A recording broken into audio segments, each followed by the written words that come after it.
আসসালামু আলাইকুম, সবাইকে স্বাগতম। প্রিয় শিক্ষার্থী বন্ধুরা, যে একাদশ ও দ্বাদশ শ্রেণীর আইসিটি প্রথম অধ্যায় রিলেটেড যশোর বোর্ড 2024 সালে যে সৃজনশীল প্রশ্নটি এসেছিল, ওই প্রশ্নটির সমাধানের জন্য তোমাদের সাথে আছে আমি মোহাম্মদ সিরাজুল ইসলাম। চলো প্রথমে প্রশ্নটা দেখে নিই, প্রশ্নে কি বলা আছে। তো এই প্রশ্নে এখানে বলা আছে যে লক্ষ্য করি, এখানে কিছু তথ্য দেওয়া আছে। ডাক্তার রতন ত্বক ক্যান্সারে আক্রান্ত একজন রোগীর চিকিৎসা নিম্ন তাপমাত্রায় প্রয়োগ করে সম্পন্ন করেন। তো নিম্ন তাপমাত্রায় অত্যধিক কম তাপমাত্রা প্রয়োগ করে চিকিৎসা করেছে, এটা হচ্ছে ক্রায়ো সার্জারি এখানে বলেছে। আবার একটি সিমুলেশন অপারেশনের মাধ্যমে অভিজ্ঞতা অর্জন করেন। এই যে অভিজ্ঞতা অর্জন করেন সিমুলেশনের মাধ্যমে, সিমুলেটেড অপারেশনের মাধ্যমে, তার মানে এটি বিশেষ করে ভার্চুয়াল রিয়েলিটি। দুইটা তথ্য আছে, একটা হচ্ছে ক্রায়ো সার্জারি আর একটা হচ্ছে ভার্চুয়াল রিয়েলিটি। এই দুইটা সম্পর্কে ঘয়ের উত্তর দিতে হবে। উদ্দীপক রিলেটেড ক নম্বরে বলেছে সফটওয়্যার পাইরেসি কি। সফটওয়্যার পাইরেসির উত্তরে এইভাবে লিখতে পারি, লক্ষ্য করি, একটু দ্রুত লিখে দিলাম সময় সেভ করার জন্য। লাইসেন্সবিহীন বা প্রকৃত মালিকের অনুমতি ব্যতীত কারো সফটওয়্যার কপি করা বা নিজের নামে চালিয়ে দেওয়াকে বলা হয় এই সফটওয়্যার পাইরেসি। অর্থাৎ লাইসেন্স করি নাই আমি, অথবা লাইসেন্সবিহীন সফটওয়্যার বা অন্যর সফটওয়্যার আমি নিজের নামে যদি চালিয়ে দেওয়ার চেষ্টা করি, এই ধরনের সাইবার ক্রাইমকে বলা হয় সফটওয়্যার পাইরেসি। এগুলো করা ঠিক না, তাই না? এবার খ নাম্বারের জন্য আবার উদ্দীপকে ফিরে এলাম। খ নাম্বারে বলেছে কণ্ঠস্বর যাচাইকরণের ব্যবহৃত প্রযুক্তিটি কী। কণ্ঠস্বর যাচাইকরণ প্রযুক্তিটি হচ্ছে বায়োমেট্রিক্স। তো বায়োমেট্রিক্স সম্পর্কে আমরা কিছু লিখব, ব্যাখ্যা করো যেহেতু বলেছে, তো এইভাবে লিখতে পারি। এই যে লক্ষ্য করি, মানুষের কণ্ঠস্বর পরীক্ষা করার পদ্ধতিটা হলো এক ধরনের বায়োমেট্রিক্স পদ্ধতি। প্রত্যেকটা মানুষের কণ্ঠের ধ্বনি বৈশিষ্ট্য, সুরের উচ্চতা, সুরের মূর্ছনা, স্পন্দনের দ্রুততা ইত্যাদি বিভিন্ন বিশ্লেষণপূর্বক ব্যবহারকারীর একজনের সাথে আরেকজনের কণ্ঠস্বর মিলে না, একজনের সাথে আরেকজনের কণ্ঠস্বর মিলবে না। সেজন্য যেমন কণ্ঠস্বর যখন যাচাই করে তখন কি করে, প্রথমে কণ্ঠস্বরটা সেভ করে ডিভাইসে রাখা হয়। পরবর্তীতে আবার যখন ওই কণ্ঠটা দিয়ে চেক করার চেষ্টা করে তখন দেখা যায় মিলে কিনা, মিললে সে ব্যক্তি হিসেবে চিহ্নিত হয়। অর্থাৎ এখানে অন্যভাবেও লেখা যায়, সেটা হচ্ছে একজন ব্যক্তির কণ্ঠের সাথে আর একজন ব্যক্তির কণ্ঠ মিলবে না।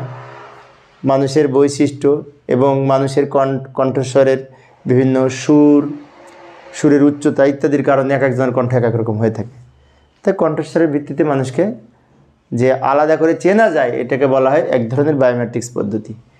তবে অসুস্থতাজনিত কারণে অনেক সময় এই ব্যবহারকারীর কণ্ঠ পরিবর্তন হতে পারে, এক্ষেত্রে ভালো ফলাফল নাও পাওয়া যেতে পারে।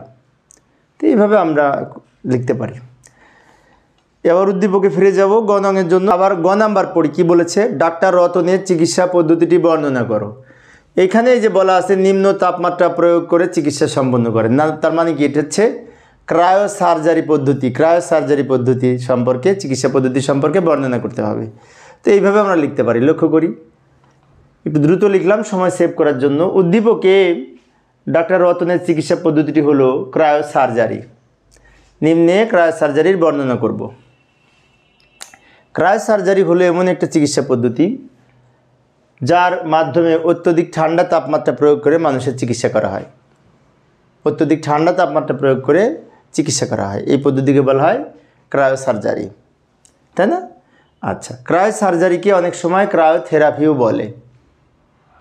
এখন এই যে ব্যাখ্যা দিতে বলেছে পদ্ধতিটি, তো কিসের ব্যাখ্যা দিব? প্রথমত ক্রায়ো সার্জারি কী সেটা লিখব, এবার ক্রায়ো সার্জারির কীভাবে প্রয়োগ করে সেই ব্যাপারে কিছু কথা লিখব এবং কিছু ব্যবহারও লিখতে পারি।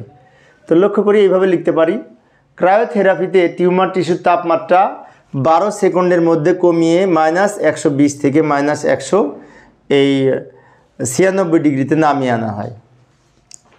ফলে কি হয়, ওই সময় এই টিউমার টিস্যুর মধ্যে অথবা আক্রান্ত জায়গায় এই যে ক্রায়োপ্রোব মেশিনের মাধ্যমে এই নাইট্রোজেন সহ বিভিন্ন গ্যাস, বিভিন্ন উপাদান, ক্রায়োজেনিক এজেন্ট যাকে বলে, যে সমস্ত উপাদান ব্যবহার করা হয় ওগুলোকে ক্রায়োজেনিক এজেন্ট বলে। ক্রায়োজেনিক এজেন্টের মাধ্যমে ওই মেশিনের মাধ্যমে পুশ করা হয়, এই মেশিনের নাম ক্রায়োপ্রোব। পরবর্তীতে আবার এই অত্যধিক ঠান্ডা তাপমাত্রা প্রয়োগ করার ফলে কোষের পানি জমাটবদ্ধ হয়ে টিস্যুটি একটি বরফ পিণ্ডে পরিণত হয়। যেখানে প্রয়োগ করা হয় ওর ভিতরে টিউমারটি একটি বরফ পিণ্ডে পরিণত হয়। ফলে কি হয়, এই বরফ পিণ্ডের ভিতর টিউমার টিস্যুর আটকা পড়ে, বরফ পিণ্ডের মধ্যে জীবাণুগুলো আটকা পড়ে রক্ত অক্সিজেন চলাচল বন্ধ হয়ে যায়। এক সময় ওই রোগাক্রান্ত টিস্যুগুলা তখন মারা যায়, ওর মধ্যে জীবাণু আছে সব মারা যায়। তারপরে পরবর্তীতে আবার বিশেষ করে অন্যান্য চিকিৎসার মাধ্যমে করা হয়। এখানে একটি বিষয় বলে রাখা উচিত, -165 ডিগ্রি তাপমাত্রায় রক্ত চলাচল সাধারণত বন্ধ হয়ে যায়। আর যখনই রক্ত চলাচল বন্ধ হয়ে যায় তখন ওই ক্ষতিকর জীবাণুগুলো সব ধ্বংস হয়ে যায়। এইভাবে চিকিৎসা করা হয়। এইভাবে আমরা লিখব মোটামুটি, একেবারে এইভাবে লিখতে হবে এমনটি কথা না, আমাদের মতো আমরা লিখতে পারি, সমস্যা নেই। আমরা মূলত বুঝিয়ে দিচ্ছি। আবার ক্রায়োপ্রোব মেশিনের মাধ্যমে সূচের সাহায্যে ওর মধ্যে হিলিয়াম গ্যাস প্রয়োগ করে তাপমাত্রা 20 থেকে 40 ডিগ্রি সেলসিয়াসে উঠানো হয়। উঠানোর পরে তখন ওই বাদবাকি চিকিৎসা করা হয়, বরফ গলে যায়, তখন আবার অবশিষ্ট চিকিৎসাগুলি পরবর্তীতে করে ওষুধপত্র দেওয়া হয়। এইভাবে ক্রায়ো সার্জারি চিকিৎসা করা হয়। তোমরা আবার ছাত্রছাত্রী হিসেবে ক্রায়ো সার্জারি চিকিৎসা করতে যেও না, পরীক্ষায় যাতে উত্তর দিতে পারি সেইভাবে আমরা লিখব মোটামুটি, সেই জন্য বলা। আচ্ছা, এবার ঘ নাম্বারে যাই। ঘ নাম্বারে বলেছিল ডাক্তার রতনের অপারেশনের অভিজ্ঞতা লাভের প্রযুক্তিটি শিক্ষা, গবেষণা ও ব্যবসা বাণিজ্যে বর্ণনা করো। অর্থাৎ তিনি যে অপারেশনে অভিজ্ঞতা অর্জন করেছে সেটি হচ্ছে সিমুলেটেড ব্যবহার করে, তাই না? এই যে তার মানে কি, ভার্চুয়াল রিয়েলিটি ব্যবহার করে। সেজন্য ভার্চুয়াল রিয়েলিটি শিক্ষা, গবেষণা ও বাণিজ্যে বা ব্যবসা বাণিজ্যে ব্যবহার একটু হালকা আলোচনা করতে হবে। যাই, এইভাবে লিখতে পারি। লক্ষ্য করি, উদ্দীপকে ডাক্তার রতনের অপারেশনের অভিজ্ঞতা লাভের প্রযুক্তিটি হলো virtual reality, VR. Virtual reality কাকে বলে এখানে একটু লিখব। প্রকৃত অর্থে বাস্তব নয় কিন্তু বাস্তবের ন্যায় চেতনা অনুভবকারী বিজ্ঞান নির্ভর প্রযুক্তিকে ভার্চুয়াল রিয়েলিটি বলে। এবং ভার্চুয়াল রিয়েলিটি একটি সফটওয়্যার নির্মিত এমন একটি পরিবেশ যেখানে সব কিছু বাস্তব মনে হয়। যেমন এই যে এখানে আমি একটি ভার্চুয়াল রিয়েলিটির শোতে অংশগ্রহণ করেছিলাম, চশমা পরে আমি ভার্চুয়াল রিয়েলিটি শোতে যেটি ছিল সেটি অনুভব করেছিলাম। কাল্পনিক বিষয়কে বাস্তবের মতো অনুভব করা যায়। এটা হলো ভার্চুয়াল রিয়েলিটির সংজ্ঞা লিখলাম। এবার আমাদের বলেছিল যে ভার্চুয়াল রিয়েলিটি কিছু ব্যবহার লিখতে বলেছিল। এই যে শিক্ষায় এবং কঠিন বিষয়, শিক্ষাক্ষেত্রে আর গবেষণার ক্ষেত্রে আর ব্যবসা বাণিজ্যের ক্ষেত্রে ভার্চুয়াল রিয়েলিটি ব্যবহার সম্পর্কে লিখতে বলেছে কিছু। তো শিক্ষায় সাধারণত ভার্চুয়াল রিয়েলিটি ব্যবহার করা হয়। শিক্ষায় জটিল জটিল বিষয়গুলো সহজে উপস্থাপন করা যায় ভার্চুয়াল রিয়েলিটির মাধ্যমে। তাই শিক্ষায় বর্তমানে ব্যাপক হারে ভার্চুয়াল রিয়েলিটি ব্যবহার হচ্ছে, তাই না? আচ্ছা, এরপরে আসি। এই যেমন শিক্ষাক্ষেত্রে আমরা জানি বিজ্ঞানের যে জটিল জটিল বিষয় যেগুলি অ্যানিমেটেড বিভিন্ন চিত্র ভার্চুয়াল রিয়েলিটির মাধ্যমে খুব সহজেই উপস্থাপন করা যায়, ফলাফল নির্ণয় করা যায়। বৈজ্ঞানিক যন্ত্রপাতি ব্যবহারের ক্ষেত্রে এই ভার্চুয়াল রিয়েলিটির মাধ্যমে ব্যবহারের পূর্বে প্রথমে অভিজ্ঞতা অর্জন করা যায় ভার্চুয়াল রিয়েলিটির মাধ্যমে, তাই না?